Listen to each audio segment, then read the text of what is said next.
Happy New Comic Day, everybody, and welcome to another New Comic Day Blast, the weekly show where I run down news from around the comic book industry, drop off some good recommendations for new books that are on shelves and digital storefronts, can't forget those, and occasionally show off some of the books that I picked up that day.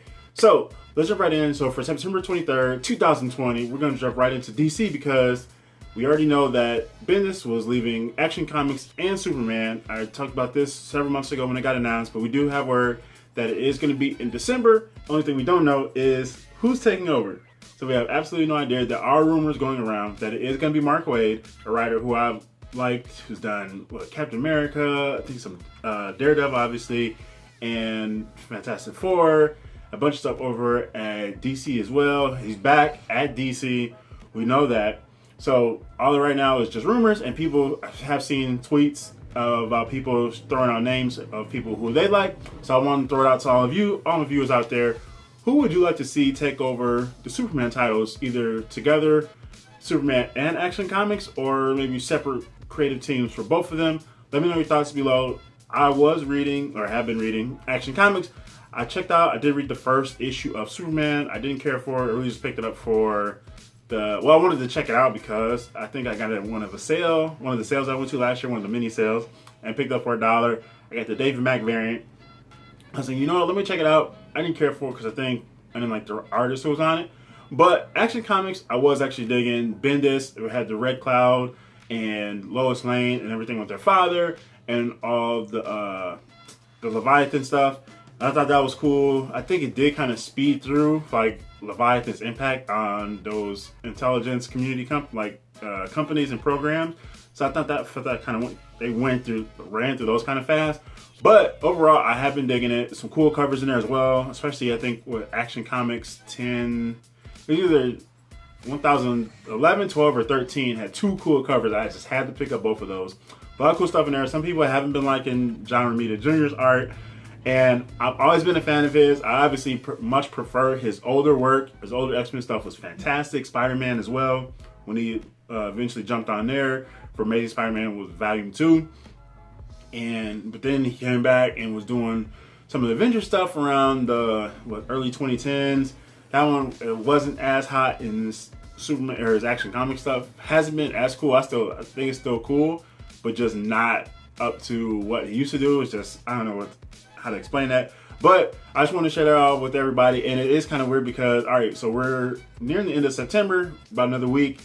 December's not that far away.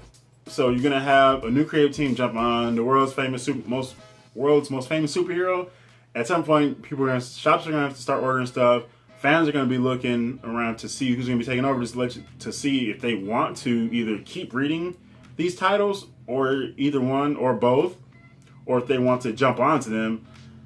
And I feel like you gotta have to know who's gonna be on there, because all of a sudden you don't want it to be some bullshit where you're keep reading and then you pre-order the next issue. You don't know who's going to be writing it, because I guarantee it's going to be, oh, new creative team, but you have no idea who's going to be on it. Then all of a sudden it's going to be, hopefully not, I mean, obviously it won't be, but then you find out it'll be written by like fucking Rob Liefeld or some shit, Chuck Austin and Rob Liefeld, and you're like, what the fuck, I don't want to keep reading this anymore.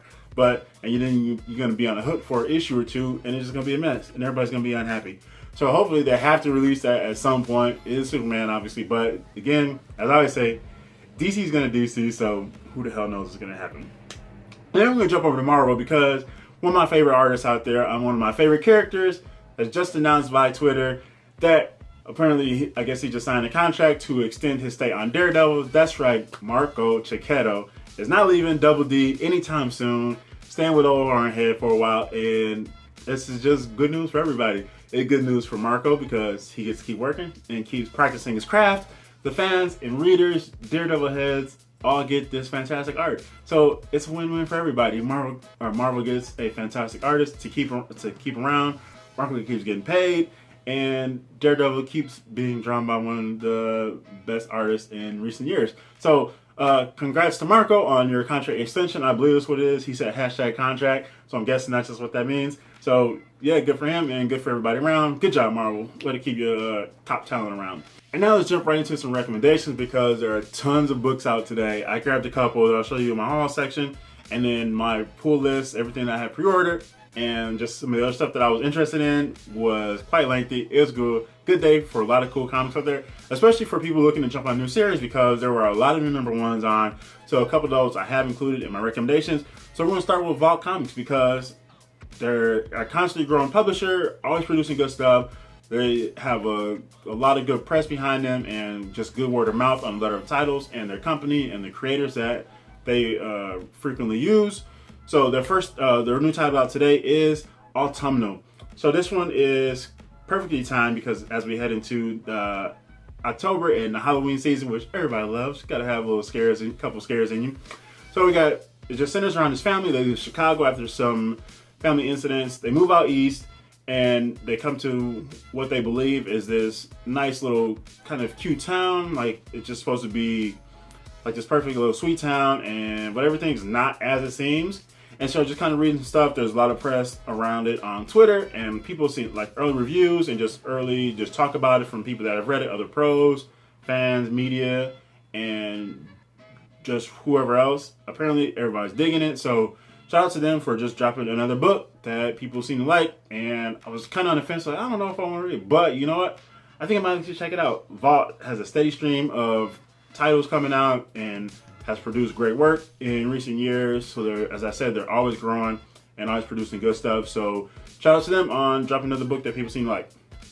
Then we can jump over to Boom Studios for a book that I actually read on, and I'm still working on my reviews for those, hoping to have those up by tomorrow. It is An Unkindness of Ravens, and I found out that unkindness is what you call a group of ravens similar to a murder of crows, which is the title of a movie I like. So Unkindness and Unkindness of Ravens is about this girl. She transfers to a new school. Her and her father, it's not spoilers, but her and her father go back to his hometown sometime after a crash that kills the wife and the other daughter. They move to this town, and it's actually just after a girl disappears from this town, so his hometown.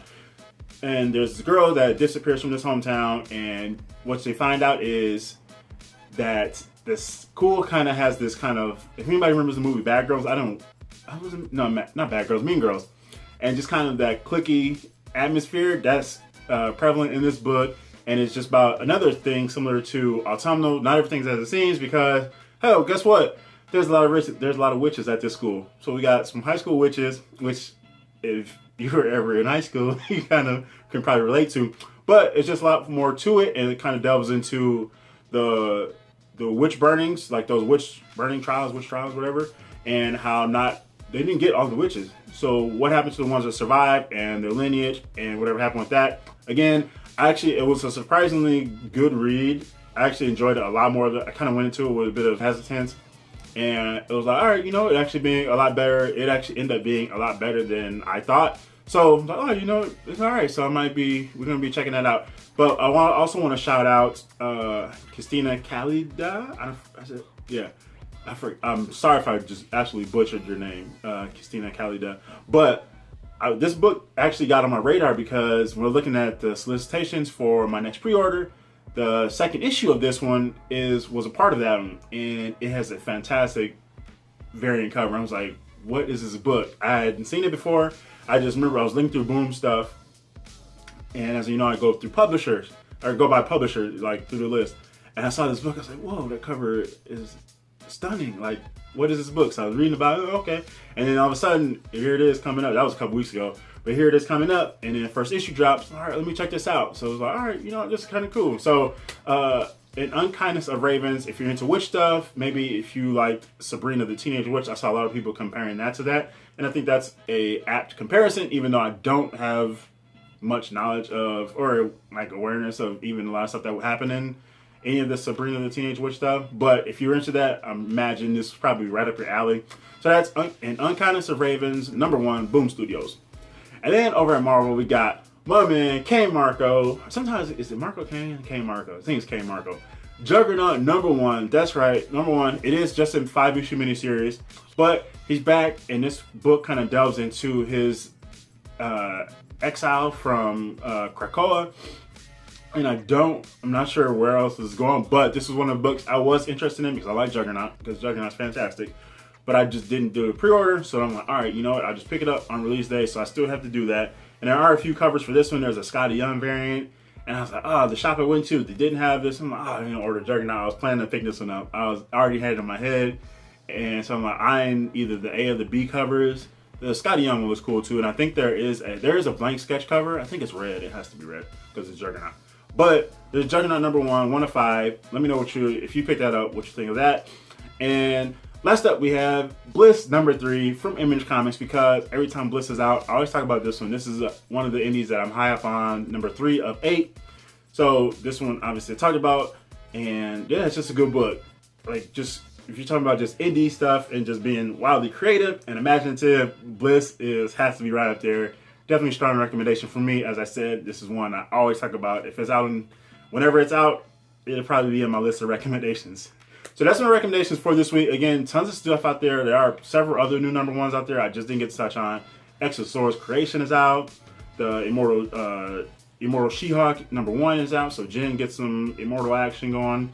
So that's cool. But yeah, so that's it for recommendations. Last up, let's talk about the books that I picked up today. So as I said, I did hit the shop and grab a couple of books. They didn't have some of the other stuff that I was hoping for, like Juggernaut and Bliss. Because Bliss number 3 was one that I missed the pre-order for. So I didn't get that. I have to order that one. And one of the other ones I picked up, I still need to pick up the last issue, but here is Justice League Dark 26. I already talked about, I picked up Justice League Dark 24 when that hit because I wanted to see some more Zatanna. So we got Zatanna, Man-Bat. Oh, Constantine is back. Ooh. So Constantine, Detective Chimp, Dr. Fate, Swamp Thing, all of these in the jaws of defeat. So here's 26. Again, I start to pick up 25, but I read that one issue, 24. I was like, all right, you know what? This is cool. Oh, you got Wonder Woman here as well. And which I still don't understand how she's leading the team, why she's even involved. But a lot of stuff going on. So Justice League Dark 26, DC Comics. And finally back, because I don't even know when the hell the last issue even dropped. That was months ago. I don't think it was before the shutdown, but it could have been. But yeah, here he is. Victor Von Doom is back. Dr. Doom, number 7. We got Christopher Cantwell, Salvador LaRocca, Guru Effects, and Christopher Cantwell, who is the writer on the new Iron Man series, which just dropped last week. And I did my review, discussion, summary of that first issue last week. So go check that out if you haven't.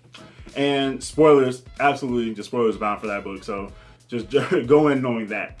But we got Dr. Doom back, and I was digging this one because it was just cool look into Victor and Latveria and the trouble that happens. Like, you absolutely knew just from the beginning of the book, like the beginning of the series, like something happened, and you just absolutely knew Doom was going to get blamed for this, and he did. It was like, it went exactly how he said it was going to go.